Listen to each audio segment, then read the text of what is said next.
Guys, Anna Kepner's grandparents have spoken out. Let's get into this interview right now.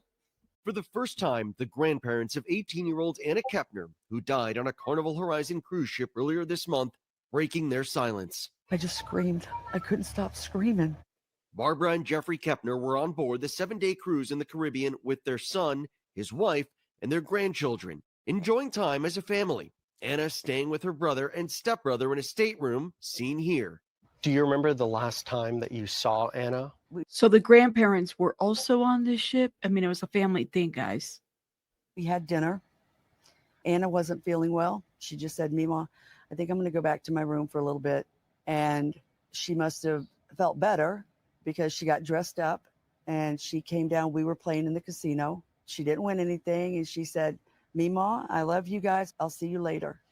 And we never saw her again after that. You know what's interesting is when I heard casino, I'm thinking you got to be 21, but clearly this is no rules out in the ocean, so it's a little bit different. The next morning, an announcement over the ship's broadcast system changed everything. They called for a medical alert team to go to a stateroom. And when they said the number, I recognized the number immediately. The room steward that was going in to clean the room is the one that found her. Oh my She God. was found concealed under the bed. I was told that she pulled back the mattress and found Anna. What did the FBI say was the official cause of death? The FBI contacted my son and family and told us her cause of death was asphyxiation. Anna's grandmother said one possibility they're considering whether it was caused by a so-called bar hold, an arm across the neck. You take the elbow like this. Oh my They said God. when they took her body to the medical examiner's office, it was in perfect condition. Kepner telling ABC News they were told their granddaughter's body showed no signs of sexual assault or drugs or alcohol in her system. In an unrelated custody dispute, Anna's stepmother calling Anna's stepbrother, who is a minor, a suspect in Anna's death. Do you think he had anything to do with Anna's death? He was in a room with her. He was the only one seen coming and going. So I can't accuse him because I don't know what happened in that room, but the summation would be that he did something. And has he said anything to you about what happened? I heard him, in his own words, say he does not remember what happened. What? Anna's grandmother says she sat in. Wait a minute. The 16-year-old does not remember anything. But based on footage, he was the only one coming in and out of that room around that time. Then you have the other brother, right? Connor. I am in shock. Wow. A portion of the stepbrother's interview with the FBI. He was an emotional mess. He couldn't even speak. He couldn't believe what had happened. Anna's grandparents say she and her stepbrother were close. They were just like brother and sister. What else could you tell me about him? That he was a good student. He played soccer, very quiet young man. He had demons, I think, in his past, and he was trying to deal with those. He's 16, guys. What does demons in his past mean? Because, again, he's a child. He's been a child, right? So they were close is a far contrast of what the ex-boyfriend said in the interview, of what the ex-boyfriend's dad said in the interview. This is different than what's being given. These grandparents are giving something different. I think it should be said. Anna's stepbrother has not been arrested or charged with the crime. Attorneys for both the stepbrother's parents did not respond to ABC's request for comment. The FBI and medical examiner's office also declined to comment. Anna's family focused now on honoring their granddaughter, a high school senior and straight-A student who planned to join the military. She had purpose. She wanted to do things. And this little tiny 110-pound girl, she was mighty, very mighty. We were looking forward had to a seeing her job. grow. What do you hope for now in this moment for your family? I hope that we can heal. Whatever happened in that room, the only person responsible is the person that was in the room with Anna. Oh my God. What does justice look like for your family? Whatever the law says, I'm not going to advocate for anything more or anything less. And that will be for the courts to decide. We are still waiting for the official toxicology and autopsy reports to be released.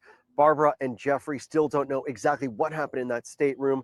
They might never know. For now, they are Oh my grieving God. Anna, who wanted to join the Navy and had a bright future ahead. I want to go back a little bit just so I understand. And I want to make sure I did not misinterpret this because I said emotions are always high when you're reviewing things like this.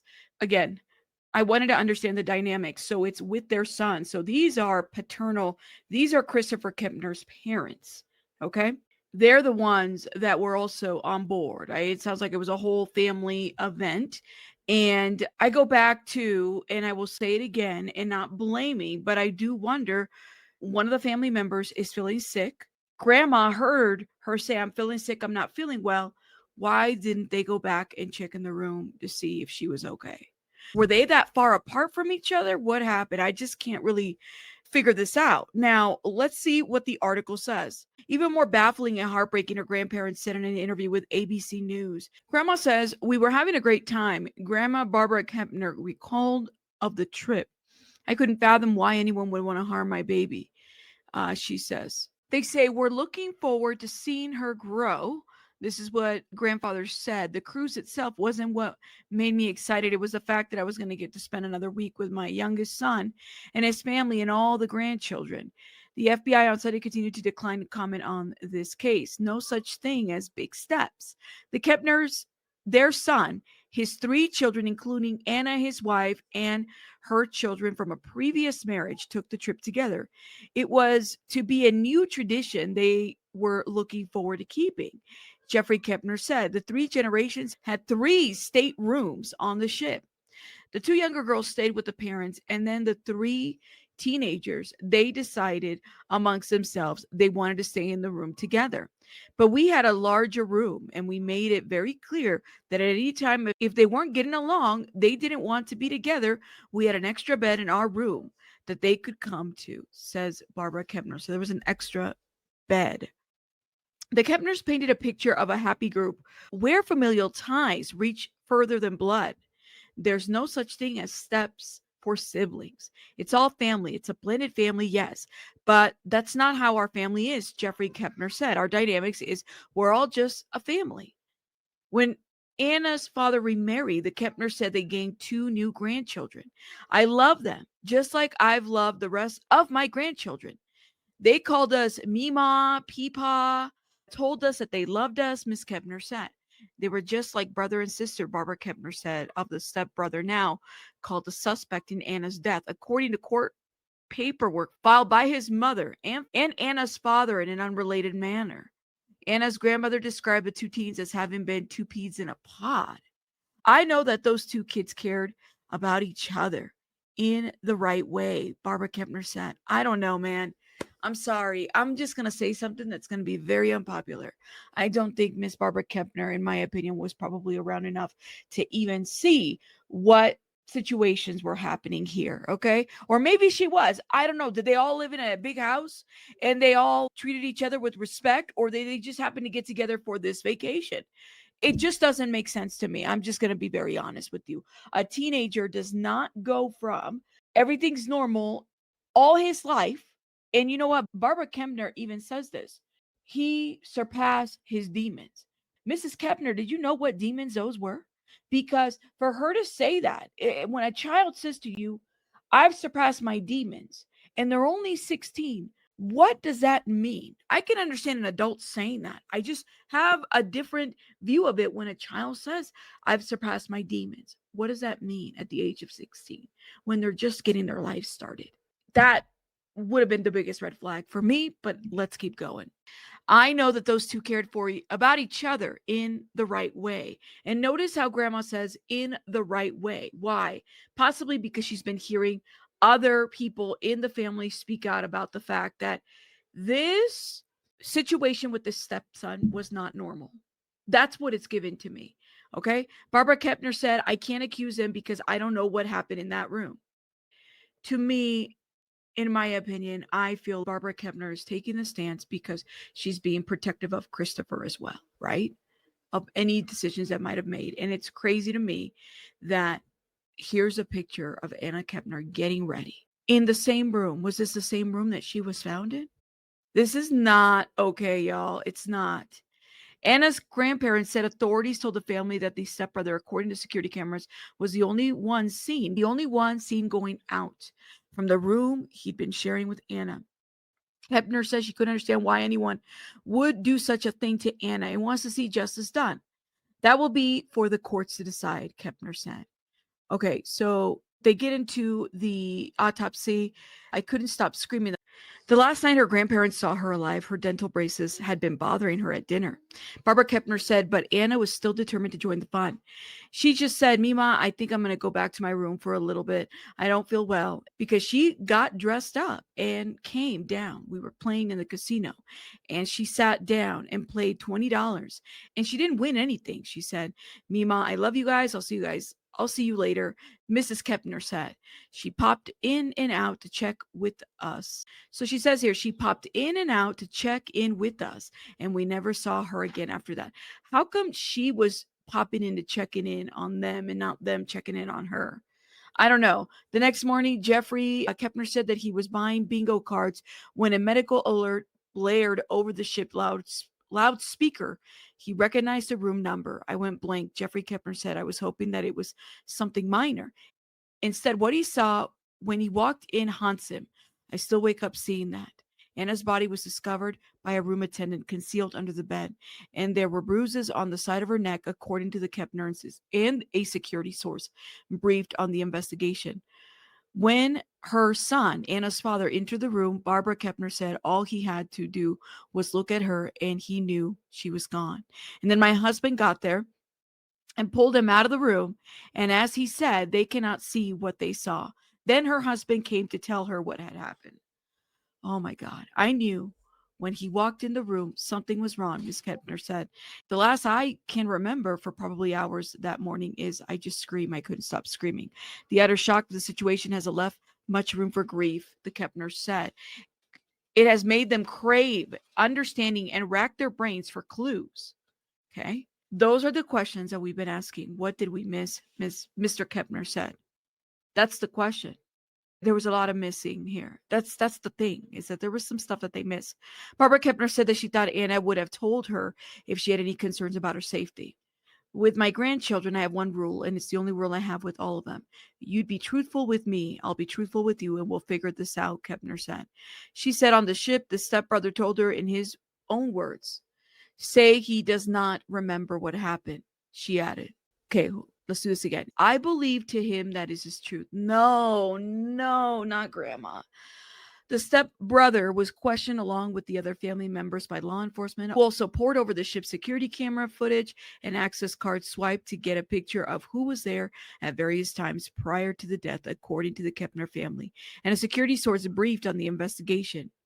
He was an emotional mess. He couldn't even speak. He couldn't believe what had happened. Mrs. Kepner said of the stepbrother, after the boat docked in Miami, the stepbrother was hospitalized for psychiatric observation and then released to stay with the family member, Kepner said. Appearing virtually in a Florida family courtroom in connection with an unrelated custody matter connected to the divorce of Anna's stepmother and her former husband, the attorney for the Kepner stepmother told the court Thursday that immediately after the incident on the cruise ship, the stepbrother was hospitalized, since released from the hospital, and is now living with a relative and mother receiving counseling, the lawyer said. The lawyer did not explain the reason for the hospitalization. Well, it sounds like it was a psychiatric hold. Okay, the bigger question that I want answers is the why. And that's the answer that I don't know if we'll ever get. Along with the pain of the unknown, the grandparents said has also come the feeling they've lost not one, but two kids they cared for. I now know how she died. It helps a little bit, but it's not going to bring Anna back, Barbara said. No matter what, we will find out. No matter what they tell us, it's not going to bring either one of these children back. I did a video yesterday where I reviewed Tabitha's divorce papers, right? And it looks like he got married to Chantel right away, soon after, and blended the families. It's very, I know people do this, right? Like people get married and they get divorced, they have families, they blend them in, they don't take the proper time to actually mingle, commingle. There should have been several Christmases, holidays.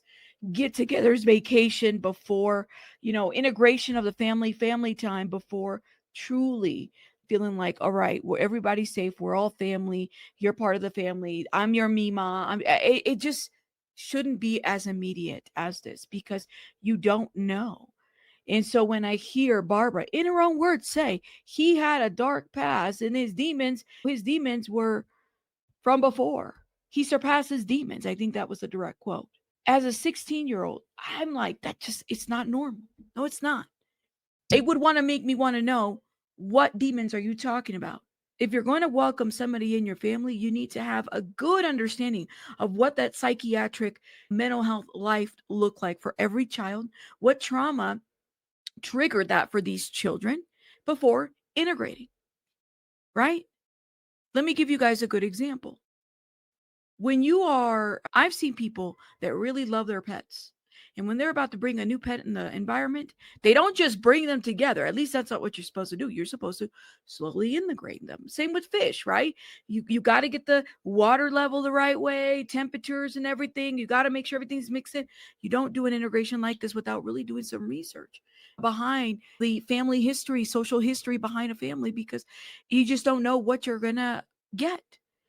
I hate to put this out here. There have been situations where there might have been past SA within the family, and then some of that is brought into this new situation. And then those children become victims. This is why it's very important to become very aware of the things that you're introducing your children to when it happens, right? And it's difficult because we just want to make things happen right away. And it's sad to see even the grandparents now. And I think part of it is the narrative, at least that I'm getting, is that they're standing by their son, Chris Kepner, and that's what they're going to do. I'll see you guys on the next one. Let me know your thoughts in the comments. I don't know everything, but I'm just giving you my thoughts and opinions based on having worked in government for 10 years, families, all nonprofits and everything. I could tell you that there's a process to this. I'll see you guys later. Bye, guys.